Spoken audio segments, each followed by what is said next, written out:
I have a lot of messages that I believe are very important for us in this day and age in terms of living the life that God has called us to live. You know, when I practiced clinically for 25 years, and in the 25 years that I practiced, I had the privilege of working with thousands of students and adults and of people of all ages. My youngest patient was about 2, and my eldest was about 84. So a whole range of people with all kinds of communication issues. But the common underlying thread, if I had to give you, everyone's obviously got their own unique combination of issues, and everyone has issues, all of us included in this room tonight. But one of the underlying issues that really struck me was the fact that honestly, I can say 99.9% of the people that came through my hands and that still reach out to us through TV, media, emails, it's millions now, the underlying thing is identity. And that is actually confirmed from a research standpoint, that the most common underlying problem globally with humanity is one of identity. People don't know who they are. And the evidence is all around us, because all the isms and all the fighting and all the disagreements and all the the way people are not agreeing, and the splits in churches and whatever, what's going on in the world around us is very much based on people not recognizing who they are. Because the research shows that if you know who you are, you won't be jealous or envious or threatened by anyone else. You will actually realize that as you celebrate someone else, instead of being jealous or envious or frightened or threatened by someone else, you actually enhance your own brain health and your own physical health. See, we are designed as human beings to love others, to really recognize the beauty in others, and love means not being judgmental and harsh. It means recognizing the beauty of someone else's identity. But we very often can't do that because we're so stuck in not understanding our own identity. And it's so vitally important that we do recognize what our identity is. And I know you've probably heard a lot of messages in your lifetime about your identity and things like your identity in Christ and all that kind of stuff, which is what I'm talking about. But on purpose, I don't use Christianese. I'm going to talk the language of science. And I promise you will understand most of it, although you will probably have to listen to this a few times, and it is being recorded, and that's why I have books and materials. But I want to honor your intelligence as well when I speak tonight, because not only are you unique in your identity, which we're going to talk about scientifically tonight, but you're also brilliant. You are highly intelligent human beings, made in the image of a highly intelligent God. You're designed to think deeply. You're designed to love. And you are designed to show the world what love looks like. As you identify your identity, you need to start asking yourself the question, what does love look like in your life and in the world around you? And are you reflecting the love of Christ? As the glory of God is supposed to cover the earth as the waters cover the sea. And our sea is made of water. So if waters are covering water, what do we have? Saturation. We are designed to saturate the world with God's love. But it's kind of missing if you look at the world that we live in today. And I get so sad because if I look around at the number of churches in America alone, I mean, we are based mainly in Dallas, Fort Worth, and we live in California as well. And where we live, I think there's about 50 churches in a tiny area. There are so many churches. And if the churches are professing the love of Christ, why are the churches not pouring, filling up all over, people begging to get in, totally stuffed to the edges? Why are people not queuing up at the door? And why is the love of Christ not being shed abroad as the glory covers the sea, or the waters cover and saturate the seas? We are not reflecting God's glory enough. And I'm talking in general terms because obviously there's the individuals that really are reflecting God's glory. But I don't believe the church is reflecting God's glory, because we are designed to reflect God's glory and bring heaven to earth. But you cannot do that unless you know who you are. And that is the problem. the world is threatened by each other. The church is just as bad as the world. Everyone's jealous of everyone else. In the church, we should be reflecting God's glory. We should not be jealous, envious, and wanting what other people have got. And I'm sharing this message with you tonight because I believe it's something that's very relevant for this day and age. We need to start understanding our identity, because identity is tied up in love, and it is the opposite of jealousy, envy, judging, unkindness, and fighting, and all the rest of it. And we are identifying with the love of Christ. Therefore, we should be shedding his love abroad. We should be reflecting his love. We should be bringing heaven to earth. And we do that with every decision that we make. And you are making, as a brilliant, intelligent human being, you are making decisions moment by moment of every single day. And every decision that you make is changing your reality. And because you are in relationship with those people around you and with everyone on this planet, your decisions are affecting everyone else. You're not just you alone. It is you in the world. You are entangled in the world. You are in relationship with each other. In him, we live, move, and have our being. So every thought that you think is not just some random event or some harmless thing. Every thought that you think is coming from the depths of your identity. And maybe that identity is skewed. Maybe it's not operating like it should, but it will produce fruit. And that fruit are the words that you speak and the actions that you perform. And whatever you say and do, is it reflecting what love looks like? Is it a heaven decision or a hell decision?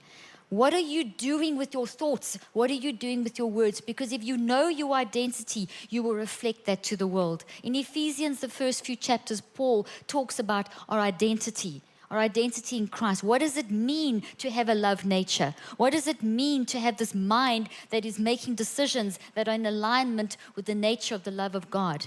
And then from about chapter 4 onwards, Paul talks about what does this love look like in community.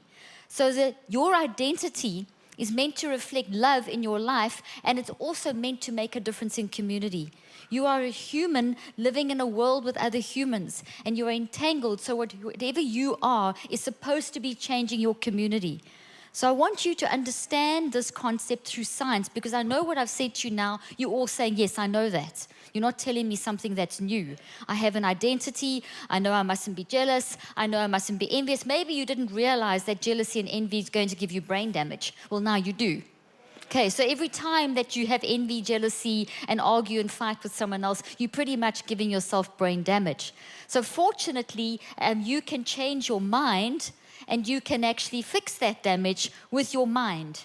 So the way that you think is going to change how your identity is reflected. So I talk about, this message is called, as you can see on the screen, the perfect you. And we're going to talk about the science of the perfect you. You see, when you were born with a blueprint of this perfect you identity. But it is up to you to grow that blueprint, to grow into that blueprint, to understand who you are and reflect that out to the world. And that's why you'll see the perfect you is a blueprint of your identity. A blueprint is like a plan, as you know. A blueprint is like a glimpse of what it's going to be like. So for the rest of your life, you are going to be developing your identity, either in the perfect you direction, which is on this side of the stage with the green plants, which is the perfect you zone or the love zone.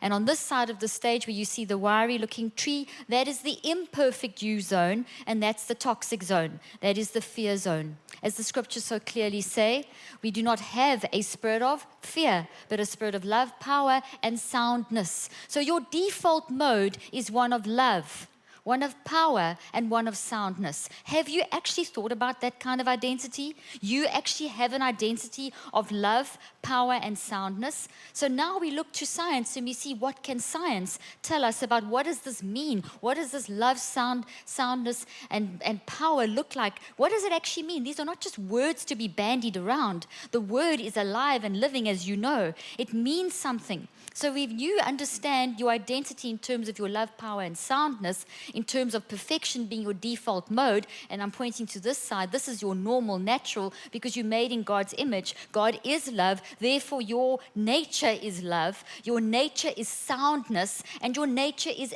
one of a blueprint of perfection. So if that is the default mode, why on earth do we have toxicity in our life? Why do we miss the mark? And why is there the instruction in the word so clearly to bring all thoughts into captivity?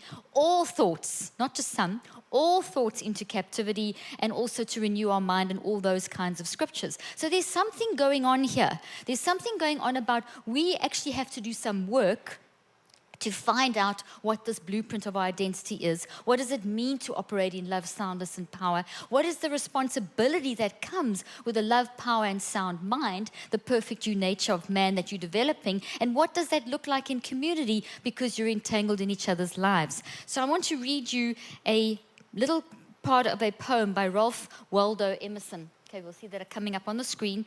And it is incredible. It's just a line, and it's incredible. It kind of encapsulates this whole concept.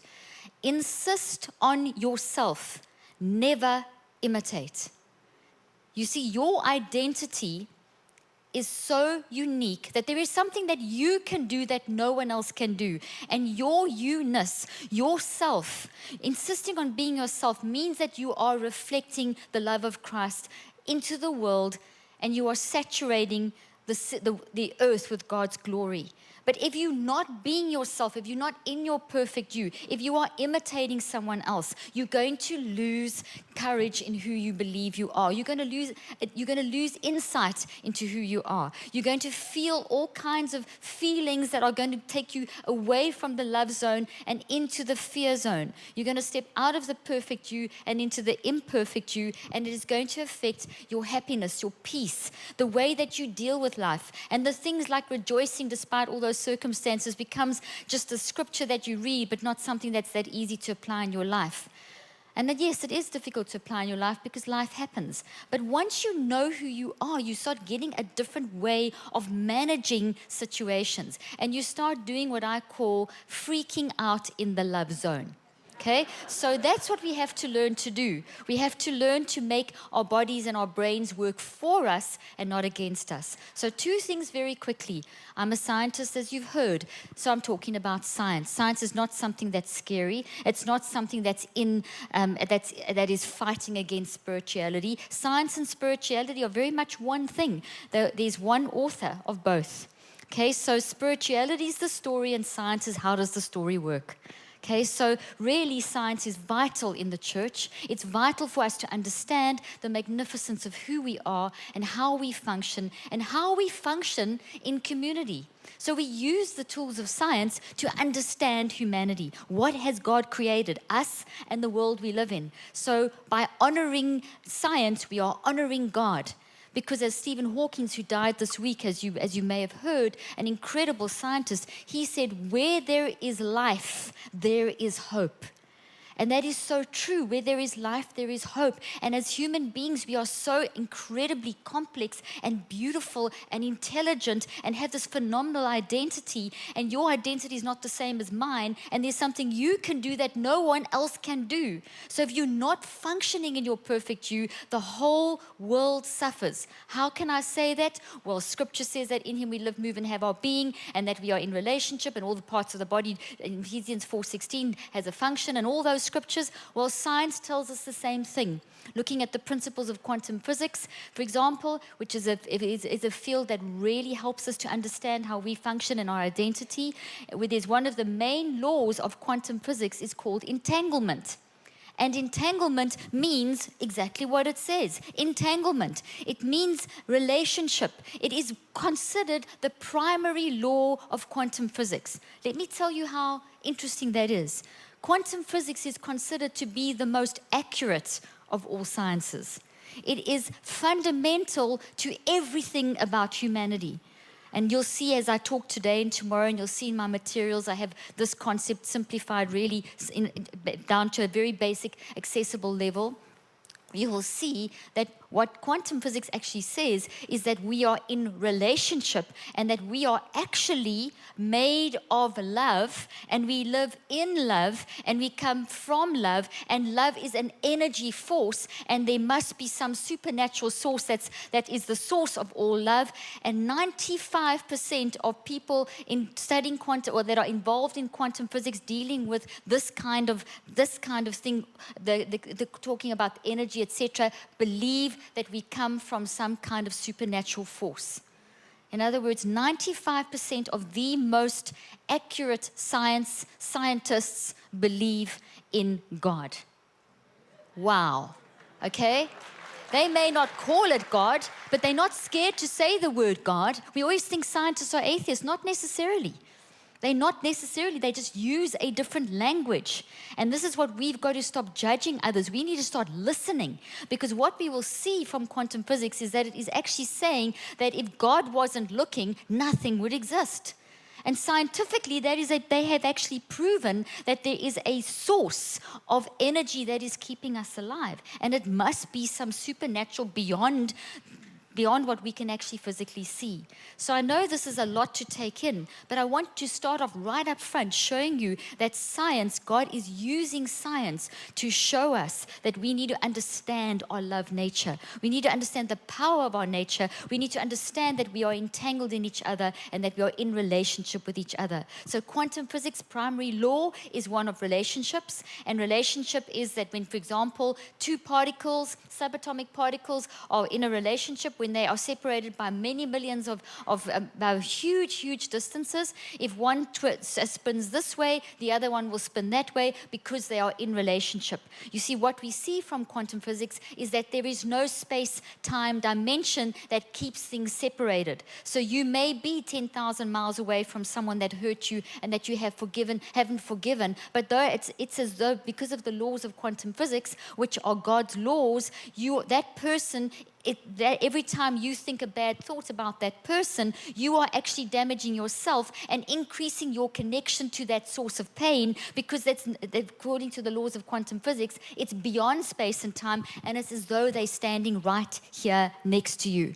So this is why we need to forgive, because if you don't forgive, you damage your love, power, and sound mind. You damage your perfect you. And when you use your mind incorrectly in that way, you physically damage your brain and your body. Because your brain is not your mind.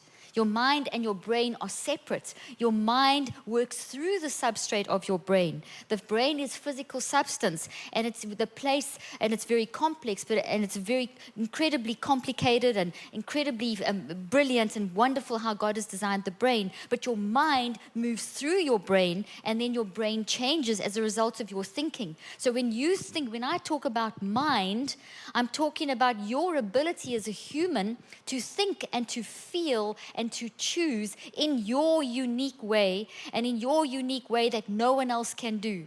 You see, you make a lousy someone else, but you make a perfect you.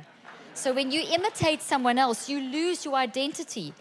And when we start seeing these kind of things about ourselves, you're not going to become proud. You're going to become humbled, because you start seeing what love really means and what love really looks like. Someone who is proud or is fighting someone else, they don't have an idea of their identity.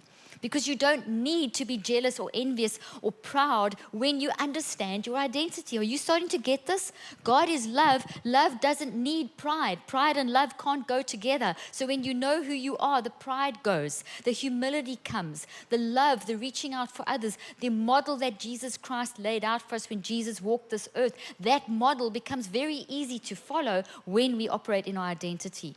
Okay, so we need to start insisting on being ourselves. We need to never imitate again. We need to find out who we are, as it says in the first few chapters of Ephesians, and we need to see what this looks like in community. And that is a lifelong journey, and science helps us along the way, helps us to understand how to apply the words of God, of the Bible, the words of God, the stories of the Bible, the truths that we see in the Word of God into our lives in a very practical way. Okay, so now look at the next slide. This is Erwin Schrödinger, a very famous physicist.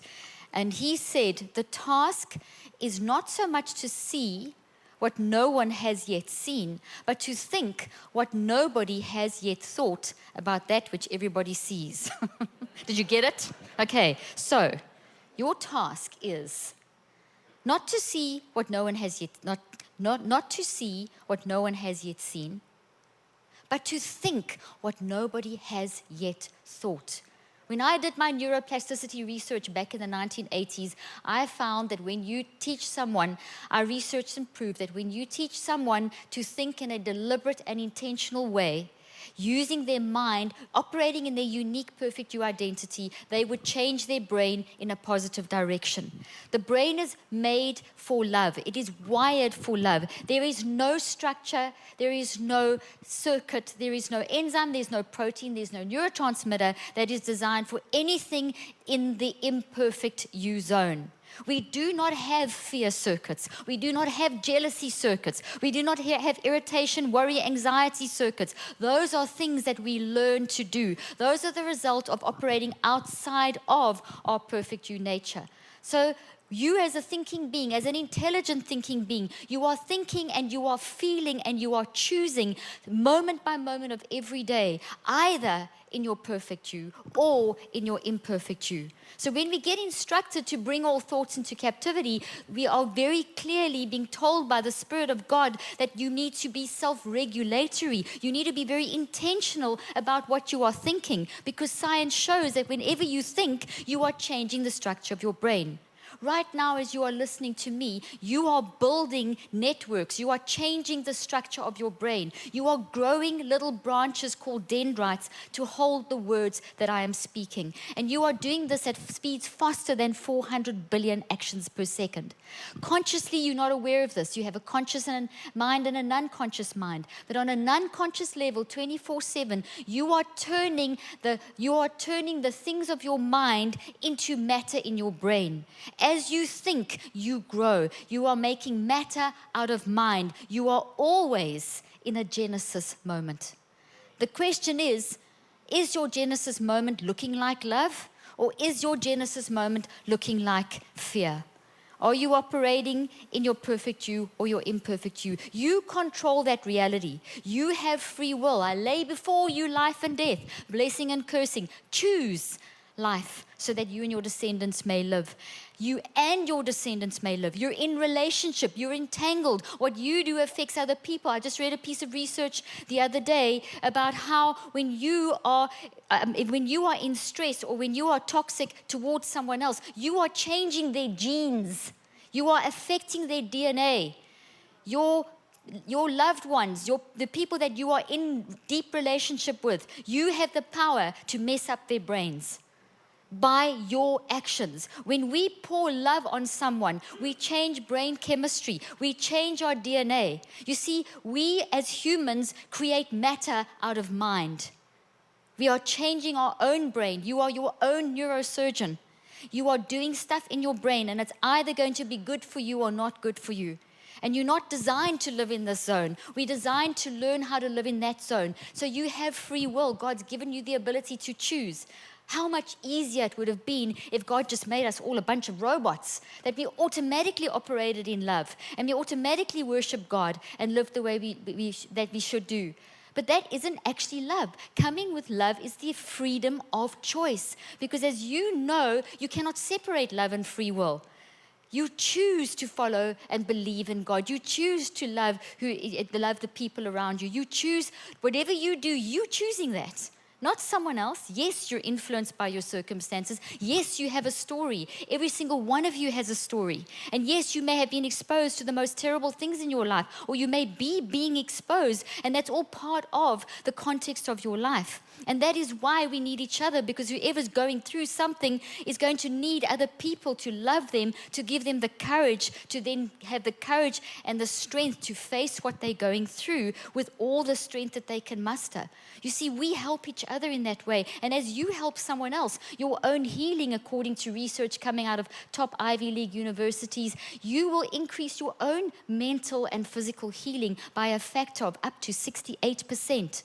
So in the midst of your crisis, as you are receiving love and help and support from others, reach out and help someone and speed up your healing by 68%. That is operating in your perfect you. That is operating in the love zone. That is freaking out in the love zone.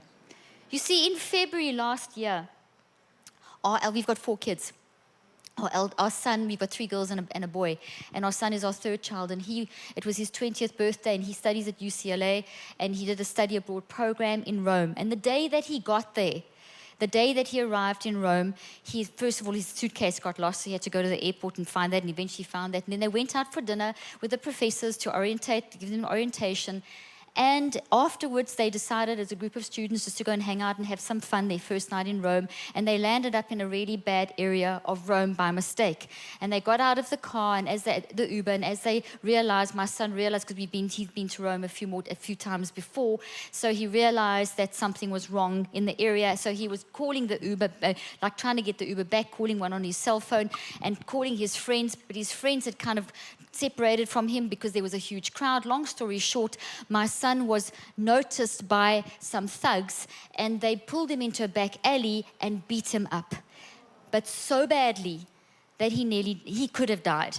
He fell on the ground, he was separated, dragged into a back alley. It's a long story, I can tell you now without crying, but I can tell you that I died in this moment that I'm about to share. They dragged him in a back alley, beat him up, kicked him, took his jewelry, took his money, took whatever, and his cell phone had fallen underneath him, and they didn't see it. And so he picked it up, he managed to kind of come around, picked it up, and he phoned me. I was just coming out of preaching, out of a conference, and he phoned me, and all I heard was these tears, Mom, Mom, Mom, I've just been mugged. And in the sobbing, I don't know where I am, I can't find my friends. In that moment, I died. I just knew the pain. Those of you parents in this room, you've got loved ones. The pain is indescribable when you don't know what's happening to your child, that shock that goes through you. Now, I knew in that moment that I hung onto and clung to the word. Obviously, you pray immediately. You immediately say, Jeffrey, give us your location. You get very practical. Where are you? Location found on your phone.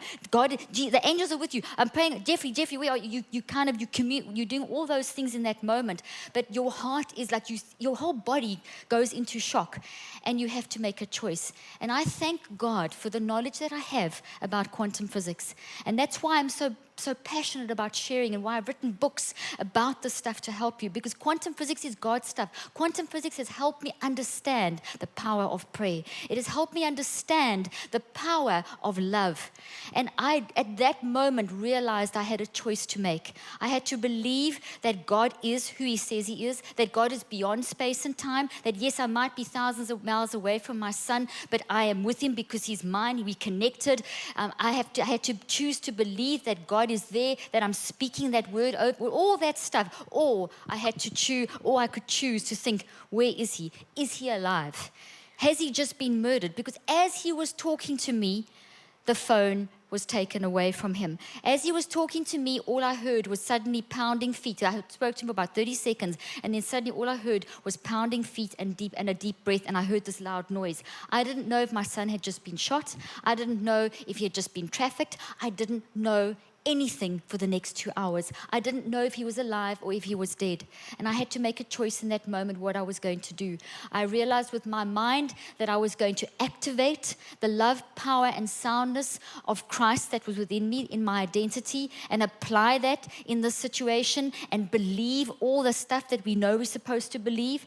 And I could understand, because of the power of understanding of quantum physics, I knew about being beyond space and time, some of the things that I'm going to teach you tonight and tomorrow and that are in my books. So I believed that the love of God, that He was immersed in that power. And I knew He would, and I believed, I chose. But there was a few moments that I actually really, really panicked.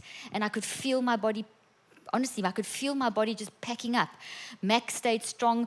One of Mac was actually at home. He had just had a surgery, so he was at home. I was with my eldest daughter. She was in tears. I was in tears. My other 2 kids, we were in Washington. My other 2 kids were in California. We were all on the phone to each other. We had our friends, whatever. You do everything that you do to get the support. The point is that I knew that I had to make a life and death choice. Each of us in our family knew we had to make a life and death choice. And I claimed on the spot, my son will live and not die. But there was a moment where I said, God, is my child alive? Is he alive? And I collapsed. I couldn't function for a moment. I completely went into that zone, and I realized this was doing him no good. It was hard, but I pulled myself up. I freaked out in the love zone. We did what we did, and what had happened was, as Jeffrey was talking to me, the guys from the whole lot of those thugs had run off. Then they turned around. They saw him sit up and pick up the phone. They came back. They beat him up some more. They knocked him out. They took the phone. So I heard them running off, and I'm calling Jeffrey, and it was them running off. And then he got knocked out, and he got woken up about 20 minutes later by some more thugs kicking him and stealing the last of his whatever they could find. I think it was his wallet and his bank card and whatever.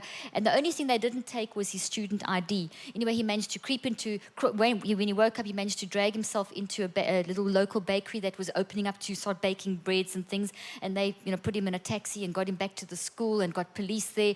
And that's when he phoned us. But for 2 hours, we were in a state of choice, with my mind going all over the place, all of us as a family.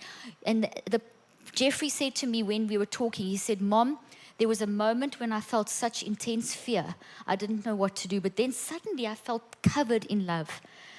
And then 3 months later, he phoned me and he said, Mom, what is that quantum physics thing that you teach called retroactive causation, which is a big fancy word. Now, my kids have grown up with this, so they know these words. He said, explain that. He said, because I am so great. He said to me, I'm so grateful. It's 3 months later. I am so grateful that I'm alive. But the feeling that I'm feeling now of gratitude, I felt then 3 months ago when this happened. So what happens is that, you see, God is not bound by space and time. He's not waiting for your tomorrow. He's not waiting for your 3 months down the line. God is beyond space and time. So God is alwaysness. God is nowness. God is eternal. So when you pray, you are praying, yes, that was 3 months in the future, his gratitude, but I don't know what time in my life my prayers were covering him or my family's prayers were covering Jeffrey. But the point is that retroactive causation is a scientifically proven quantum physics principle that shows that the future, listen to this, can change the past. Because there's alwaysness in existence. But if you don't know your identity, if you don't realize what it means to live in love and to live and operate in this way, and if you just come to church on Sunday and just sing and raise your hands and it's great and you get this high and you get a dopamine rush and you get this rush, and I'm not talking about dope, I'm talking about dopamine, which is a neurotransmitter in the brain. And you get a temporary high, but then you go out into the world and you're just operating in fear and in a lack of faith. And that's not living in love. God called us to follow him. Jesus laid down how we should live our lives. And that means that in those terrible situations, in the easier situations, on a scale of from the hard to the difficult to the easy to whatever, you are supposed to be operating in a point where you bring every thought into captivity. I had to capture my thoughts at that moment. I knew that the years of prayer for my son had reached into that moment. The years as he was growing up. I knew that whatever comes in the future was actually already in the past. I know this sounds weird, but God is not waiting for tomorrow. In Hebrews 11:1 is retroactive causation. Faith is the substance of things hoped for. Substance means it exists, yet you are hoping for it. The evidence of things not yet seen. So you haven't seen tomorrow. I hadn't seen 3 months down the line when Jeffrey would say that to me. I don't know what's coming up, and nor do you, but the substance and evidence already exists in ingredient form. Because you, as an intelligent human being, in your perfect you, which is how you uniquely think, feel, and choose, will need to take every thought captive and will need to renew your mind to the Word of God, to the way to what love looks like, and operate and freak out in the love zone. So yes, there were tears. Yes, there was anxiety. Yes, we were our heart was pumping, but I knew enough about science to know that in order for me to pray in the correct way, in order for me to make the right decisions, I needed my body to work for me and not against me. So when you freak out in the love zone, the blood vessels around your heart will dilate. And yes, your heart's pumping like crazy. And yes, you can feel your body tensing up. And yes, you can feel the adrenaline pouring through your body. But the difference in this zone is that in this zone, your body is working for you in your perfect you. So as I was accessing the ingredients of, I don't know what was happening, and I don't know what, but I just knew that he was going to live, and I declared that over his life. Whatever that ingredient, I had to still participate. I had to still pray. I had to still make the phone calls. Mac phoned the Italian police. We phoned this. We did all this we had to do stuff. We didn't just sit there. We were in that moment applying, but believing that the evidence and the substance in ingredient form existed of the hope and the evidence that we had not yet seen in that moment. It took 2 hours for him to with the life to manifest, but we knew that it was there. Do you know what I'm saying? When we tap into this alwaysness, this eternal nature, this nowness, this constantness of God, you are operating in a different zone. So you've got to capture those thoughts. I had to capture the negativity, because if I stayed in negativity, instead of the blood vessels around my heart dilating, they would have constricted. I was then setting myself up for a stroke or a cardiovascular event. I was causing a breakdown in my body, and I felt it. So I stepped back. I chose in my tears and my anguish as a mother to step back in the zone so that my blood vessels could dilate, so I could get more oxygen into my brain, so that I could think with clarity, that I could pray what I knew I had to pray, that I could help Mac and my kids through the situation, that we could, do you see what I'm saying? So instead of killing myself one thought at a time, I was giving myself life.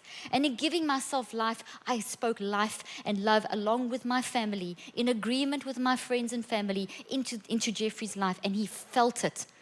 And he felt it, and he experienced that retroactive causation. You see, when you pray, you are praying, but you're changing the past. You're rewriting your story. And Jesus came to show us how to rewrite our story. And that's what you are able to do. There is nothing in your past that has to be the destiny of your future. There is nothing in your past toxic that has to be your destiny. You can change it. You can bring your thoughts into captivity. You don't have to spiral down into mental ill health where you feel tormented by chaotic thoughts that are consuming you. You don't have to do that. You have a powerful mind. You have a Genesis mind. You can change your reality. And yes, it's terrible. And yes, maybe my son wouldn't have survived. There were 4 kids in a 3-month period, American students that were attacked in that exact same space. They were in that spot. There was a whole plot going on where they were identifying these kids, and there were 3. They would work in groups of 3, and someone would be the spotter, and then the other 2 would beat up the person. 3 kids had been beaten up before Jeffrey. All 3 died, which is horrific. But there's been some good that's come out of it, because obviously we sent security reports through, etc. And now there's the study abroad programs for all universities in the United States have changed their security, thank goodness. But still, what did those parents go through? What pain, but there's still hope. Do you see what I'm trying to tell you? But it's a different mindset. You have to shift your mindset. You can't go day by day thinking, when all these crises happen, that there is the church and there is life. Or there is God and spirituality and there's life. They blend. You have to renew your mind. The only way you're going to rejoice despite the circumstances is to stay in your perfect you zone. When I was practicing, I was trained to do extensive diagnostic testing on my patients. And they would come in with piles of reports and lives that were broken. Identity shot through the roof. No identity. Totally broken. I saw the worst of the worst cases. I decided to run a practice that reached out to that kind of patient. I worked in some of the worst areas in South Africa for 25 years. I worked where they had been raped, beaten, starving, abused. That doesn't make me a hero, it makes me a human. I reached out and I learned so much. I would go into areas that no one came out of alive, and obviously I came out alive. I would work there day after day, and what I saw was once you show someone who they are and you show someone the power of their mind, they will change their lives. I worked in school environments where when I brought these principles in terms of how to control your emotions, how to direct your mind, how to learn, how to build memory, how to grow in who you are, I saw me saw changes. There was evidence. Those schools that were written off by the then apartheid government, then they were just, it was the pre-apartheid, and just I was living in Africa in the apartheid era and the post-apartheid era, where there was separation. I'm sure you all remember the word apartheid, when people were blacks and whites were seen as separate, and it was a terrible, terrible, terrible time in South Africa's history, and it's a global problem, and still is pretty much a problem. But I would go into those areas and work in those schools, and those schools were written, a lot of those schools were written off by our then government, and they were off the radar. And those schools, when I'd go there and teach this message, I would work with hundreds and thousands of and thousands groups, big groups, small groups, and I'd train teachers and with my team, and we would teach them the message of hope, that you have a powerful mind, that you can learn, that you have an identity, that you can think, that you can use your brain to change, you can learn. And that changed those schools that we worked in. And we reached 300,000 people with one of our projects. And all the schools that were involved in that particular project became the top schools, recognized schools in South Africa in that particular year and in the years thereafter. And they weren't even getting students passing. And suddenly they became top schools academically with nothing. They didn't have textbooks. They would share one textbook amongst 100 people. The teachers would write the textbooks on the wall, on newsprint. I mean, I can tell you story after story about one day how a young girl crept into one of the rooms where I was teaching, and she was bleeding, and it wasn't her menstrual cycle. She had just been raped. But they knew me, and she wasn't going to miss the lesson. She wasn't going to miss this message of hope. The hope is that you have an identity. You have a perfect you nature. You have a powerful mind. You have the ability to think and feel and choose and change your world and change the world of those around you. Every time you reach out and love and smile and do what it is that you only know how to do best, you are changing someone else's brain chemistry. You are changing someone else's, stimulating a quantum flow of energy through them, which is the love of God flowing through them, and you are changing how they function. I developed a theory years ago to try and work around how to teach this concept, and this is the theory, and I'm not going to go into detail about it. You'll be happy to know. We'll just look at the colors. I have this image. You'll see this image coming up in all my books.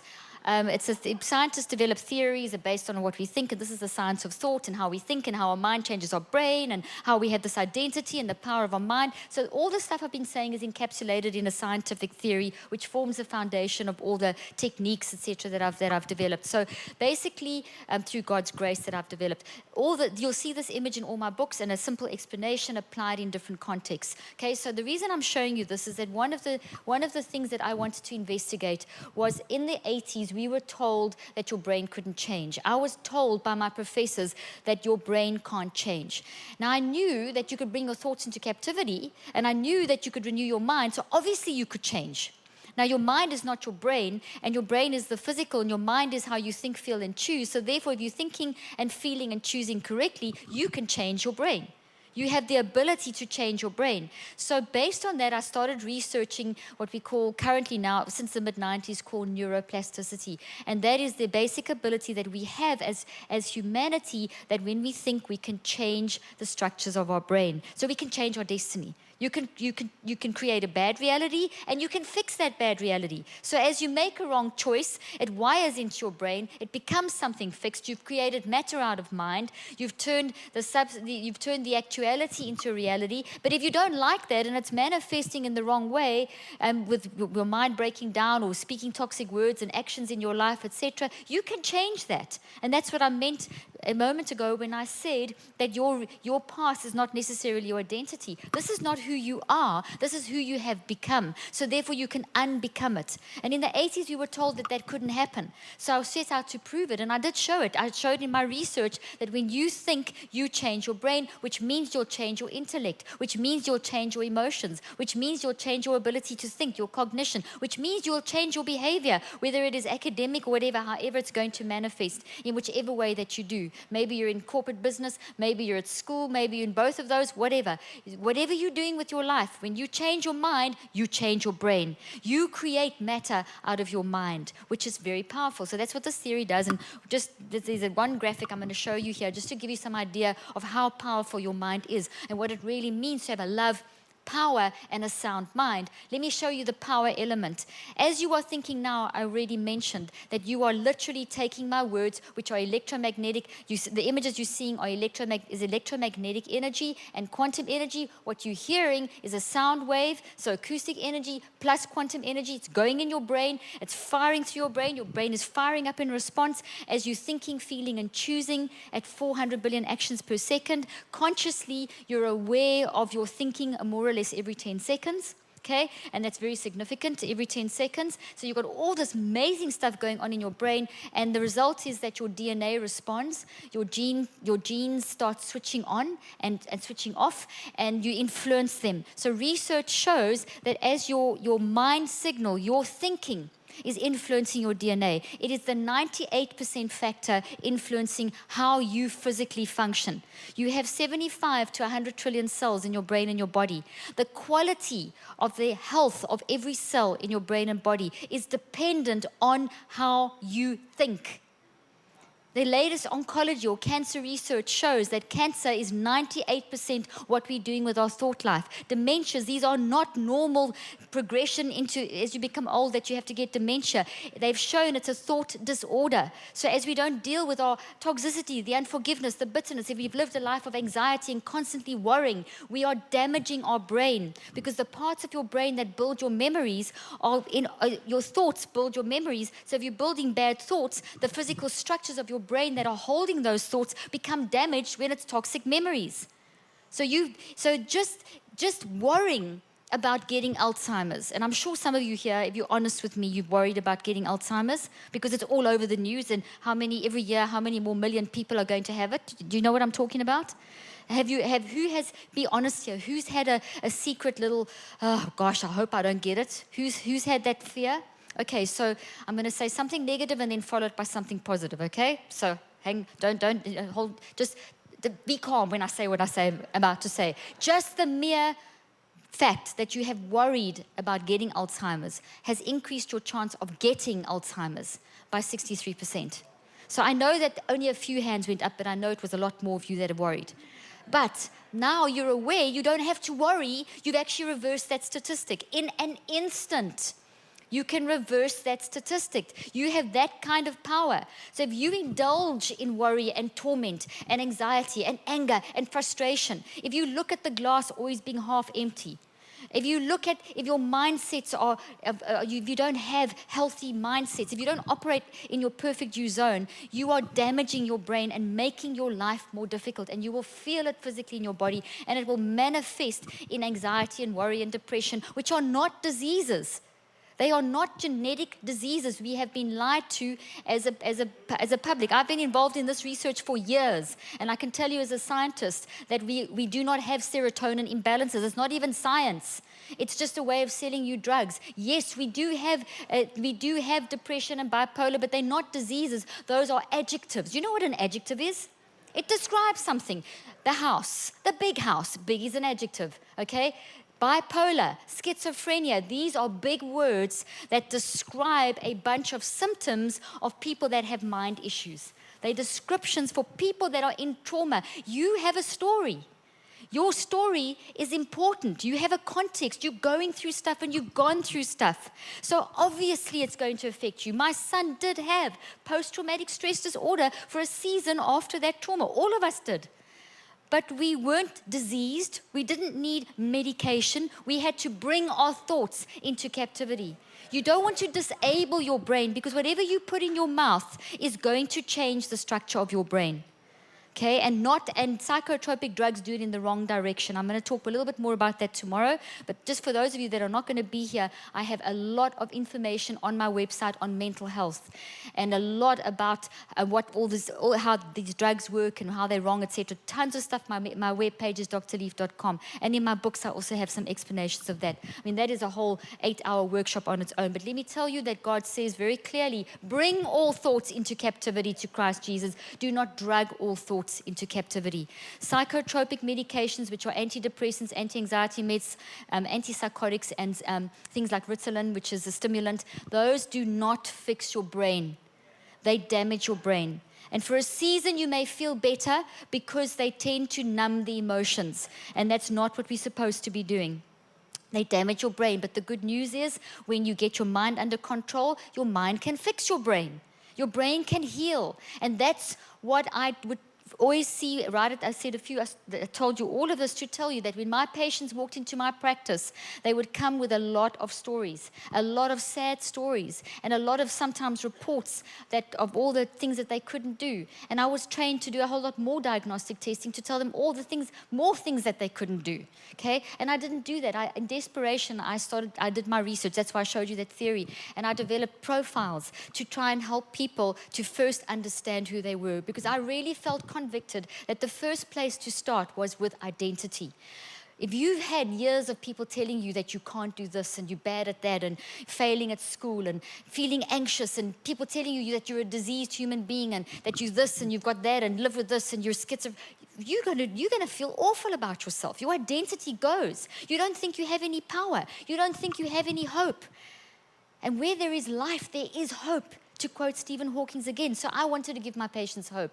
And I developed a series of profiles based on my research to show them, first and foremost, the uniqueness of their perfect you. How did they uniquely think and feel and choose? Because as you think, feel, and choose, those three together, you are operating in your mind, your unique mind. And as you think, feel, and choose, the minute you choose, you now switch on the gene and you start building structures into your brain. So the unique way that you think, feel, and choose causes the genes to express in your brain, and you grow little branches to hold your memory. That's what I mean when I say you actually grow physical structures in your brain.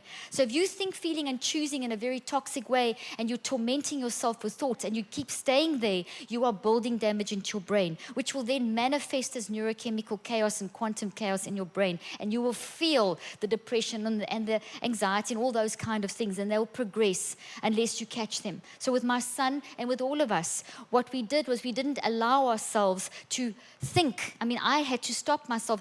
That phone call, still, if I think of it now, I get that reaction. But now it's more controlled. I didn't allow myself to spend time thinking too long about how terrible, what could have gone wrong. I didn't stay in that bad place.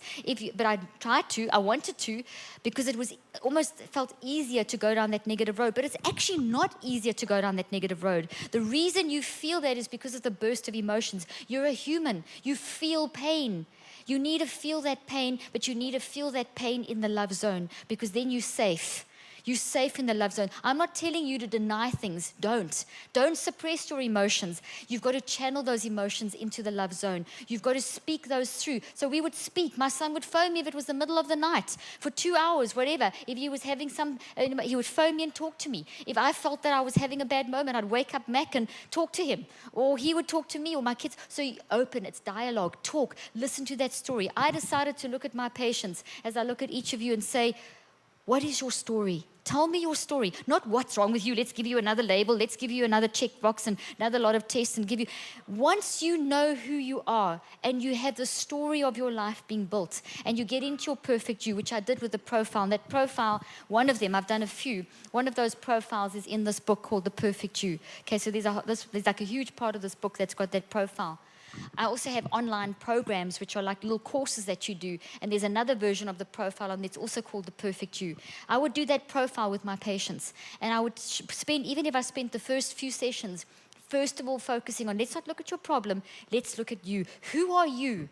What's your identity? How do you uniquely think, feel, and choose? That's what the profile would show them. Now, you're brilliant, you're amazing, like I've said a few times. So to even try and explain you with a profile doesn't even work because you're so brilliant, but it gives you a hint at how you function, how it starts training you to understand that, hey, this is who I am, that you learn to distance yourself from that and then to look at your life objectively in order to be able to say, okay, that's something I need to fix. That's something I need to fix. It's over there and I'm here. That's not who I am. In that way, you can keep yourself calm and focused. Your body can work for you. Stress can work for you. Stress is actually very good for you, helps you to have clarity, oxygen flowing. It's really good for your brain in terms of building good memories. But if you stay here and you ignore that and you just focus on all the toxicity, then the stress works against you, as I mentioned earlier on, and then your body's going to start breaking down. You're going to have foggy thoughts, chaotic, go down a black hole, and I'm sure you all know what I'm talking about because we've all experienced that from time to time.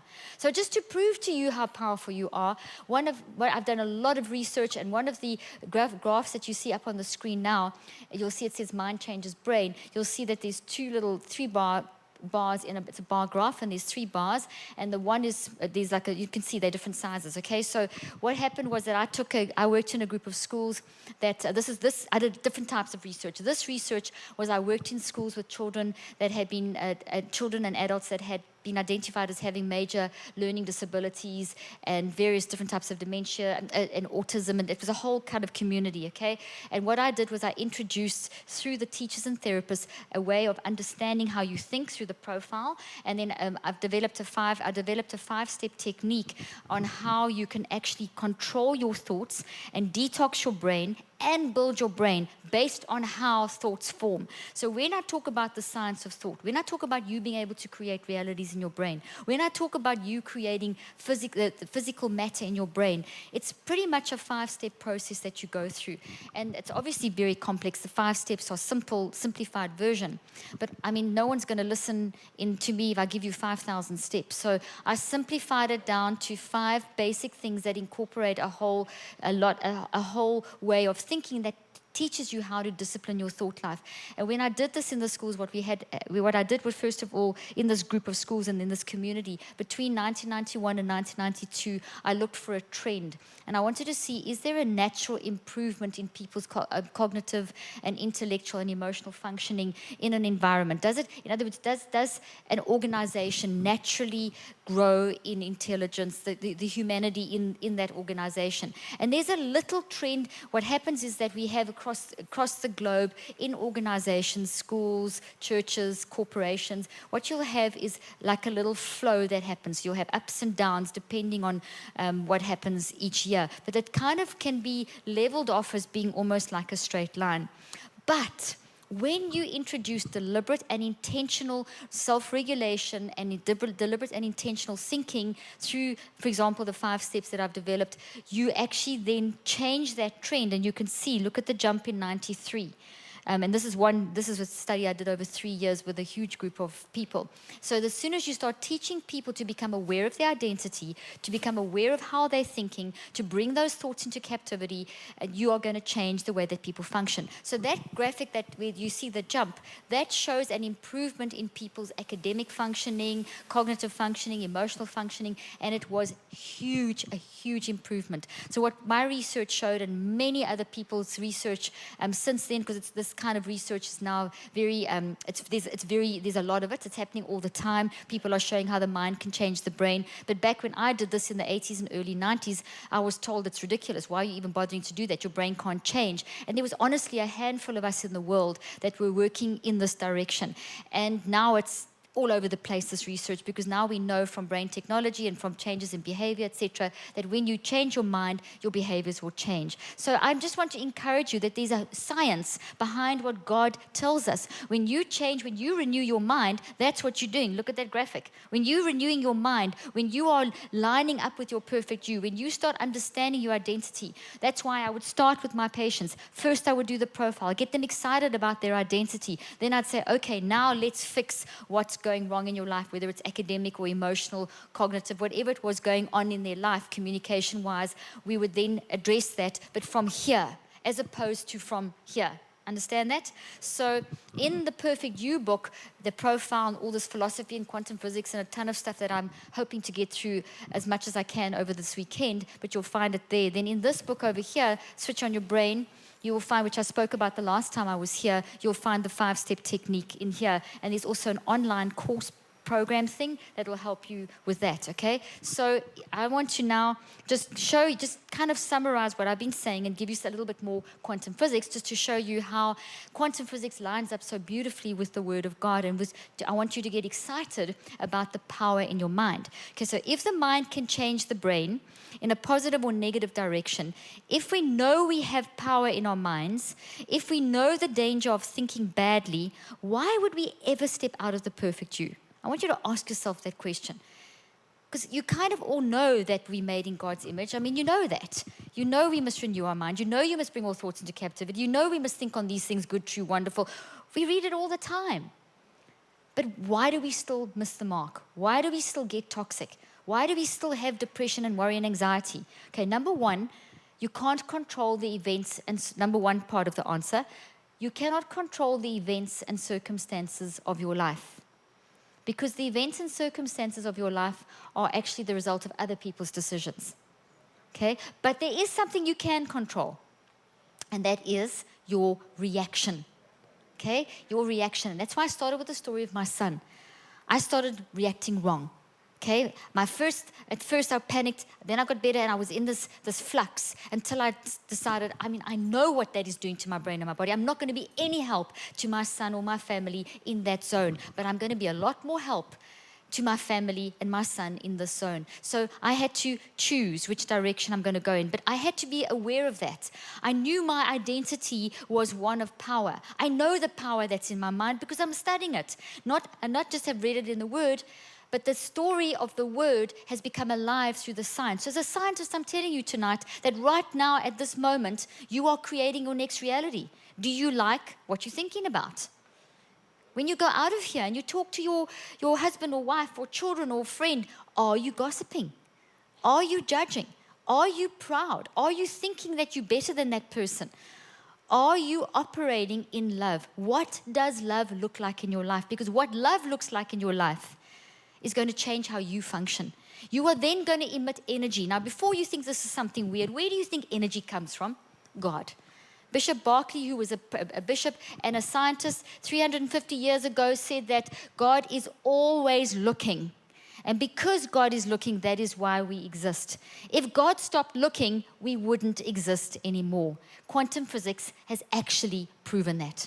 Now, God doesn't need proving. We do. We need to be told what's the truth of the Word of God. So science helps us understand the power of God, that we don't just think God's a genie, that we don't just use God in a way that we shouldn't be using God. And you might think, I never do. Well, I'm pretty certain that you've done it, because I've done it, where you think, okay, God, you must do this, you must do that.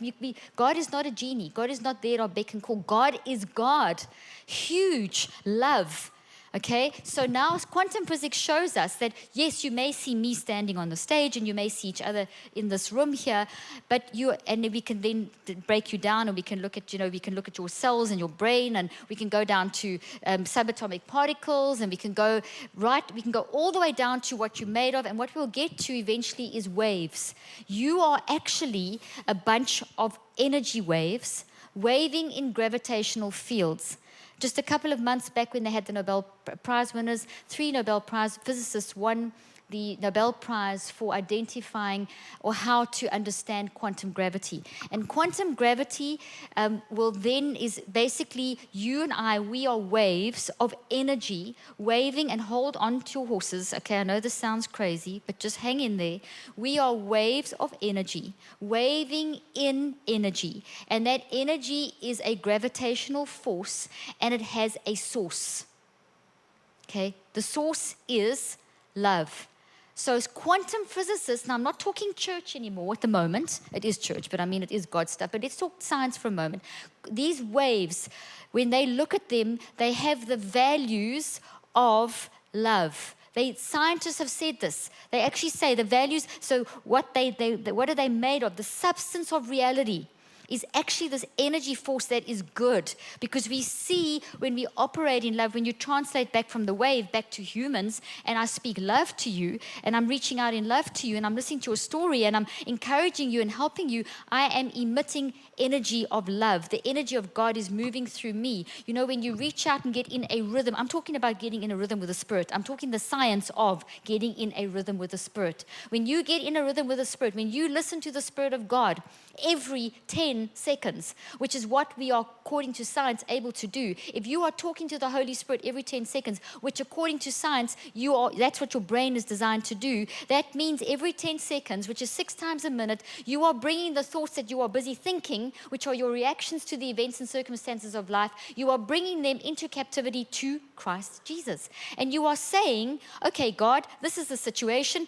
What should I think? What should I do? And in that way, you are communicating with energy. The love of God is pouring through you. You are having a communication with God, and the Spirit of God is basically laying down in your instinct, in your gut feel, in the Spirit spoke to me, whatever language you want to use, but the Spirit of God is speaking to you, and your love nature is in alignment with God.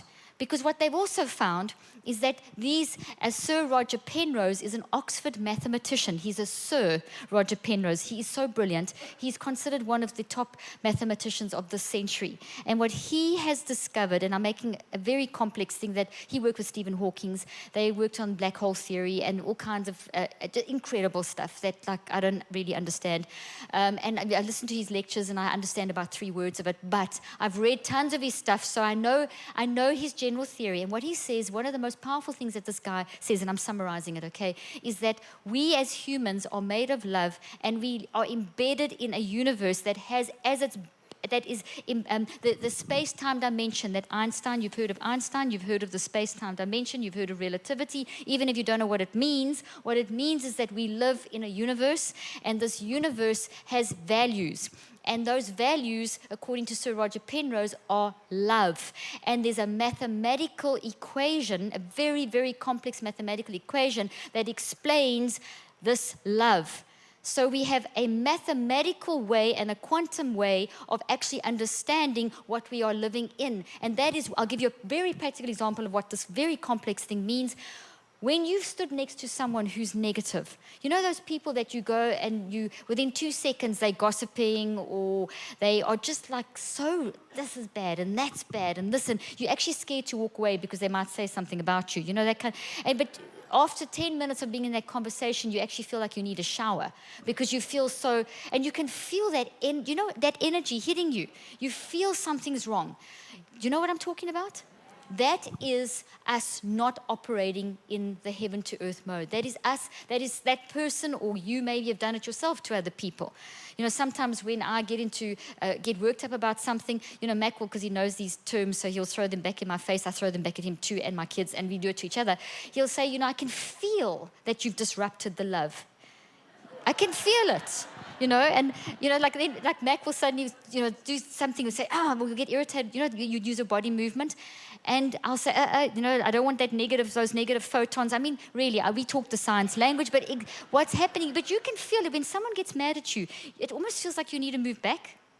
That is because you've just disrupted the love zone. Now, according to quantum physics, they can see that. They can prove it. They've done, and I don't have time to elaborate on the experiments, and there's tons and tons of references in my work if you're really interested to read further. The point is, God has given us the science to understand the reality of love.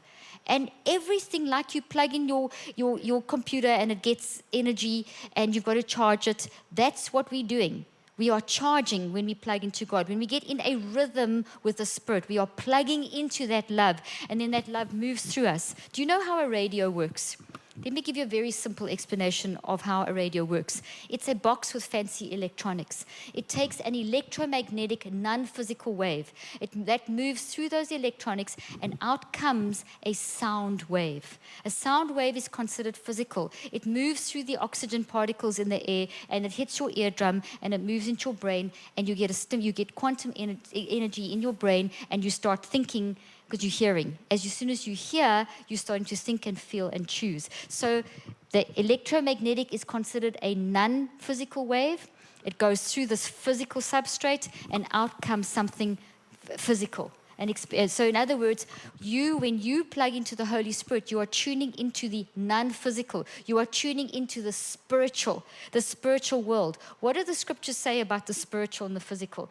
There's a lot of scriptures that talk about fixtural things that are eternal, the non-physical, the spiritual are eternal, and the physical are temporal. You know all those scriptures?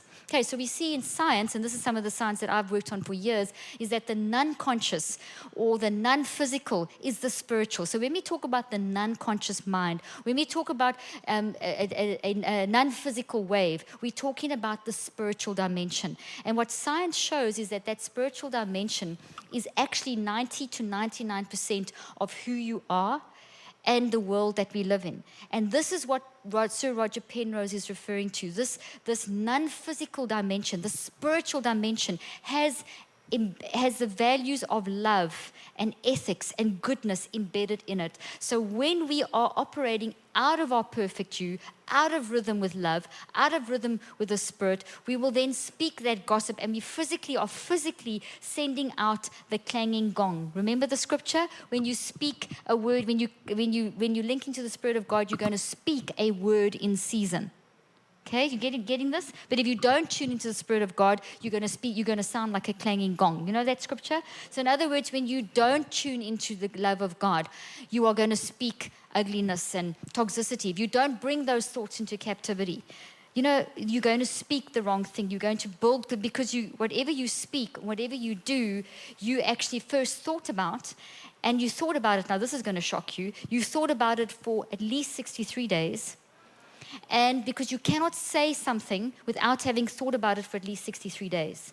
Because it takes 63 days for something that you are thinking about to actually become strong enough, with enough energy to produce words and actions. So whatever you are saying and doing as part of who you are is something that you've spent at least 63 days thinking about. So this is like now, if you go out of church now and you talk about these things that you're hearing now, you might be thinking, but it's not 63 days, it's only a few minutes. But that's your short-term memory. Within 24 to 48 hours, everything I've told you most of it will go, unless you actually do something with what I tell you, which is read the book, study the stuff, get to know. That's why we're supposed to meditate on the word daily. And the word is not just the word of God. The word is also what you do with your life. It is everything that you do. It's the knowledge that God has given you to do whatever it is that you do. It's your identity. So we just think the word is just the Bible, but the Bible is the story of how we're supposed to be carrying out our identity to make a difference in community. So we've got to think more nowness, more eternal, more of a realization. The next time you speak something and you fight with someone, or you say something that kind of shocks you, well, you built it. You spent at least 63 days and maybe longer putting that in your head. So you've been thinking about that. I have a podcast channel and a YouTube channel, so you can subscribe for free, and I recommend you do, because I've talked about all kinds of stuff, all these things, and they're in podcasts, so you can listen to them. And I did one recently in response to the shooters, all the shooters that have been, all the shootings that have been happening. And I put in there, I spoke about how, because people are always saying it's gun control, which I agree with, and it's we've got to look at psychotropic drugs, which do cause violence. But those aren't the only two things. What we have to look at is a bigger societal problem. We have a situation of people not having a recognition of their identity. If you track the story of these shooters, what they've done is wrong. But why did they do it? Why are we in a community that kids are shooting kids? And in schools, so the very place, and in homes, because the majority of these things are happening in schools and homes. And I mean, this is a big topic on its own, but just to give you an idea of what happens when we operate out of love. When we operate out of love, a child should be safe at home. A child should be safe at school. So where we see these places where a child feels they should be safe, they're not safe. Why? Are they being abused at home? Are they being bullied at school? Everyone has a story. And those stories, if we don't listen to each other's stories, if we don't start operating in love and empathy, we are producing broken people. We are responsible as a community for people being in a broken state. And instead of recognizing and helping, and all of these shooters, if you track their history, they have all let the world know in some way, through social media, through something in their life. Maybe they could be as simple as squashing being very cruel and squashing a beetle when they're young, but showing signs of aggression. A child doesn't have the linguistic skills. So if a child is in a situation that they can't express, but it's abusive or in some way bully or something, and as adults, we don't allow them to express, this can build up. Then all kinds of things, video games like President Trump said that it got into a lot of trouble saying it was just video games. Violent video games will contribute, but you're going to have to be in a toxic state, and then be in a toxic state. You're watching videos that are all killing, so it's numbing you to killing. But a lot of people play video games and they don't go out murdering someone else. A lot of people are on psychiatric medications and they don't go murdering, although they do cause a lot of aggression. Do you see what I'm saying? There's a bigger problem. It's the lack of love. It is the lack of love in communities. It's the lack of love in people recognizing that someone needs help. And this is why the church is so foundational.